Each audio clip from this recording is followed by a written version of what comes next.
हाँ तो प्यारे बच्चों, आज हम आ गए हैं आखिरकार अपने अंतिम काव्य खंड की व्याख्या पे। मुझे उम्मीद है कि अभी तक आपने बहुत अच्छे से सब कुछ पढ़ा होगा, समझा होगा। और ये जो अंतिम काव्य खंड है, इसके कवि कौन है? कवि का नाम है ज्ञानेंद्रपति। और इनकी कविता का नाम क्या है? जल्दी से बताइए, कविता का नाम क्या है? तो आज हम लोग पढ़ने जा रहे हैं कविता। और इस कविता को पढ़ने से पहले कुछ जरूरी चीजें हैं जिनको हमें पढ़ना है। गांव का घर कविता का नाम है, ठीक है। और जब मैं इनके जन्म की बात करता हूँ, जन्म स्थान की बात करता हूँ, मुख्य कीर्तियों की बात करता हूँ, तो याद रखिएगा कई बार ये पूछ लिया जाता है एमसीक्यू में, एक नंबर के हिसाब से। और एक एक नंबर बहुत महत्वपूर्ण है। आप लोगों के सेंटअप परीक्षा की भी घोषणा हो चुकी है, बहुत जल्द फाइनल परीक्षा भी हो जाएगी। तो चलिए देखते हैं इनका जन्म कब हुआ था ज्ञानेंद्रपति का। तो इनका जन्म हुआ है 1 जनवरी 1950, ठीक है। और जन्म स्थान क्या है? गोड्डा, झारखंड, ठीक है। पहले बिहार और झारखंड एक हुआ करता था, अब अलग हो चुका है। तो यहाँ पे झारखंड गोड्डा है ना।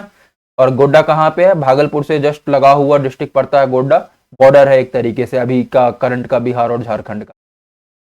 माता पिता का नाम क्या है? सरला देवी एवं देवेंद्र प्रसाद चौबे, ठीक है ना, ये याद रखिएगा। उसके बाद शिक्षा उतना इंपॉर्टेंट नहीं है। सम्मान पूछ सकता है, ठीक है। तो क्या क्या सम्मान इनको मिला है, सम्मान एक बार देख लीजिएगा। उसके बाद कीर्तियां, कीर्तियों की मैं बात करूं तो क्या है?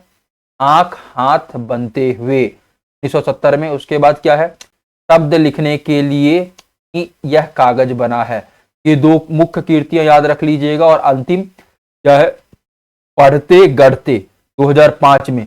अब मैं आगे बढ़ता हूं ज्यादा समय नहीं लेते हुए, तो आगे बढ़ता हूं तो क्या यहाँ पे ज्ञानेंद्रपति की कुछ पंक्तियां लिखी हुई हैं, जरा देखिए ध्यान से।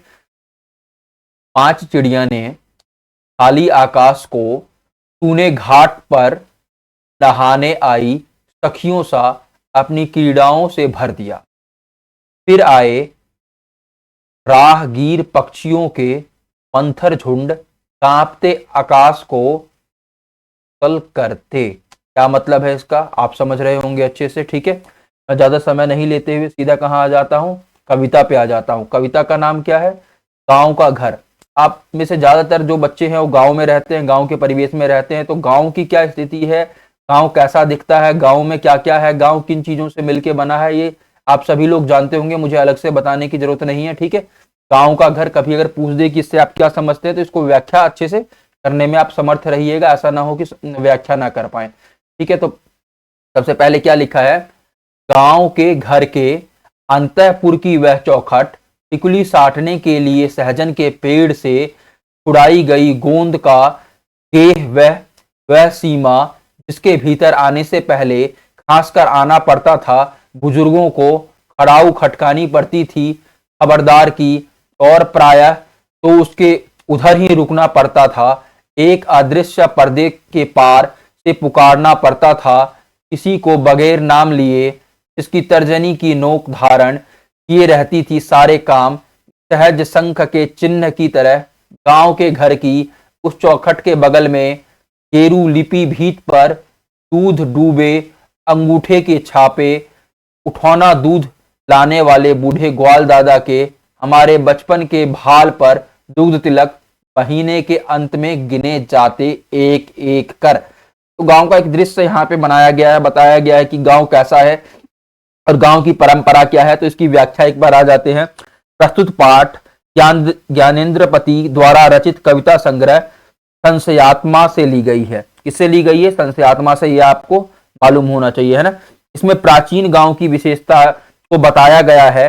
कवि कहते हैं कि गांव के घर में महिलाएं अपनी टिकुली साटने के लिए सहजन के पेड़ के गोंद का उपयोग करती थी। टिकुली क्या होता है? बिंदी टाइप का होता है जो माथे पे लगाती है महिलाएं। जिस घर में महिलाएं रहती हैं वह बुजुर्ग लोग खास कर आते थे तथा महिलाओं को अपनी खड़ाऊ की आवाज से खबरदार करते थे। मतलब अंदर नहीं घुसते थे जहां महिलाएं रहती थी। और खड़ाऊ एक लकड़ी का चप्पल जैसा होता है जो चलने वक्त आवाज करता है, थोड़ा ऊंचा जोर से आवाज करता है, ठीक है। तथा चौखट से बाहर ही उन लोगों को रुकना पड़ता था, मतलब पुरुष लोगों को बाहर रुकना पड़ता था। पर्दों के पीछे से ही महिलाओं को पुकारना पड़ता था, किसी को बगैर नाम लिए पुकारना पड़ता था। शंख की चिन्ह की तरह तर्जनी उंगली के इशारे पर महिलाएं घर के सारे काम बहुत आसानी से करनी पड़ती थी। ठीक है, महिलाएं जो थी आराम से सारा काम मतलब कर लेती थी एक तरीके से, जो भी घर का काम था। ठीक है, उसके बाद क्या है, गांव की घर की चौखट में के बगल की दीवार लाल रंग की खड़िया मिट्टी से लिपी हुई है। उस पर दूध में डूबे अंगूठे के छापे बनाए गए हैं। ये छापे कौन बनाता था? जो दूध लेके आता था वहां पे, है ना। ये छापे उस ग्वाल दादा के हैं जो हमारे बचपन में प्रतिदिन दूध लाया करते थे, रोज दूध पहुंचाने का उनका काम था। ये चिन्ह हमारे बचपन के मस्तक पर दुग्ध तिलक के होते थे और इन चिन्हों को महीने के अंत में गिने जाते थे। मतलब महीने के अंत में हिसाब करने के लिए गिना जाता था कि कितनी बार दूध लिया गया है ना। अर्थात कभी कह रहा है कि दूध का हिसाब इससे क्लियर हो जाता था कि कितनी बार दूध दिया गया है और दूध का हिसाब किताब क्या है। ठीक है, मैं आगे बढ़ता हूं तो आगे यहाँ पे क्या लिखा है ध्यान से देखिएगा।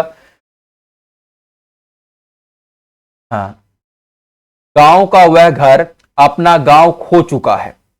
पंचायती राज में जैसे खो गए पंच परमेश्वर, बिजली बत्ती आ गई कब की, बनी रहने से अधिक गई रहने वाली। ठीक है, अब के बिटौवा के दहेज में टीवी भी लालटेनें हैं अब भी, दिन भर आले में कैलेंडर से ढकी, रात उजाले से अधिक अंधेरा उगलती, अंधेरों में फोड़ दिए जाने के भावों से भरती, जबकि चकाचौंध रोशनी में मदमस्त ऑर्केस्ट्रा बज रहा है कहीं बहुत दूर, पट भिड़काए की आवाज भी नहीं आती यहां तक, ना आवाज की रोशनी ना रोशनी की आवाज। होरी चैती बिरहा आल्हा गूंगे लोक गीतों की जन्मभूमि में भटकता है एक शोक गीत अनगाया अनसुना। यहाँ पे क्या कहा जा रहा है देखिएगा ध्यान से। प्रस्तुत पाठ में कवि ग्रामीण सभ्यता को खो देने से दुखी होकर गांव की संस्कृति की विशेषताओं पर प्रकाश डालते हैं। वह प्राचीन गांव की परंपरा आधुनिक गांव से करते हैं। वह कहते हैं कि हम लोग के जमाने में का गांव अब अपना गांव खो चुका है। पंचायती राज में पंच परमेश्वर अब खो चुके हैं, अर्थात अब लोग पंचों के फैसलों को नहीं मान रहे हैं। यानी पंचायती राज में पंच परमेश्वर की परमात्मा परंपरा समाप्त हो गई है। गांव में अब बिजली बत्ती आ गई है लेकिन वह बहुत कम समय तक रहती है। अब बेटों के दहेज में टीवी भी मिल रही है।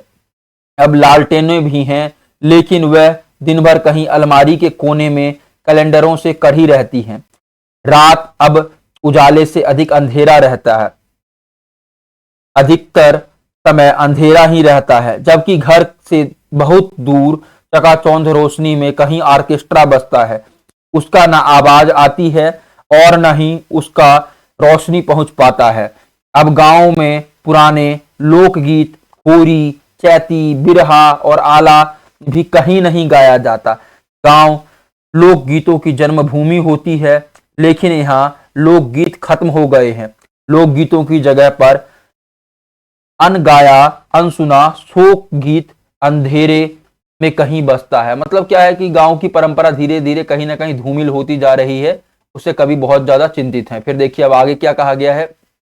आकाश और अंधेरे को काटते 10 कोस दूर शहर से आने वाला सर्कस का प्रकाश बुलौआ तो कब का मर चुका है कि कैसे गिर गया हो गजदंतों को गवाकर कोई हाथी, जैसे गिर गया हो गजदंतों को गवाकर कोई हाथी, रेते गए उन दांतों की जरा सी धवल धूल पर, खिज रहे जंगल में लीलने वाले मुख खोले शहर में बुलाते हैं बस, अदालतों और अस्पतालों में फैले फैले भी रूंधते गदहाते आमित्र परिसर की जिन बुलाओं से गांव के घर की रीढ़ झुरझुराती है। क्या कह रहे हैं, आकाश और अंधेरे को काटते 10 कोस दूर शहर से आने वाला सर्कस का प्रकाश बुलौआ तो कब का मर चुका है कि जैसे गिर गया हो गजदंतों को गवाकर कोई हाथी,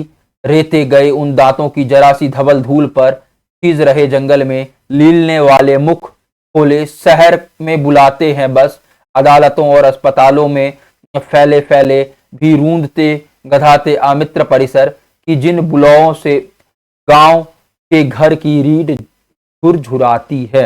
अब अर्थ इसका देख लेते हैं। क्या कह रहे हैं कवि कि 10 कोस दूर से शहर से सर्कस का प्रकाश लोगों को सर्कस दिखाने के लिए आता था। जिस प्रकाश के परंपरा समाप्त हो गई, अब सर्कस नहीं रहा। ऐसा हो गया है कि जैसे हाथी अपने दांत को गवाकर कहीं गिर गया है, उसके दांत को रेतने से निकलती जो सफेद धूल एक निकलती है तो पूरे जंगल में नष्ट हो रही है। जंगल को नष्ट करने वाले लोग जो शहर की ओर बुला रहे हैं, मतलब जो लोग जंगल को समाप्त कर रहे हैं, बड़े मॉल बनाने की इच्छा से वहां पे आए हैं, कुछ फैक्ट्री डालने की इच्छा से आए हैं, जंगल समाप्त करेंगे तभी तो ये होगा। शहर सिर्फ शोषण करने के लिए बुलाते हैं, मतलब शहर में लोगों को सिर्फ लूटा जाता है ना, सिर्फ उनका शोषण किया जाता है, उनसे सिर्फ काम लिया जाता है। अदालतों और अस्पतालों का वातावरण भी बिल्कुल बदल चुका है, जिनके बारे में सोचकर गांव की घरों की परंपरा झुरझुरा रही है। मतलब बिल्कुल वैसा पहले जैसा गांव नहीं रहा जैसा हम लोग सोचते थे। कभी अपनी बात करता है जैसा हम लोग ने कभी देखा था गांव की परंपरा, जहाँ परमेश्वर पंच को सुना जाता था, जहाँ पे लोग रहते थे एक साथ, अब वैसा नहीं रहा।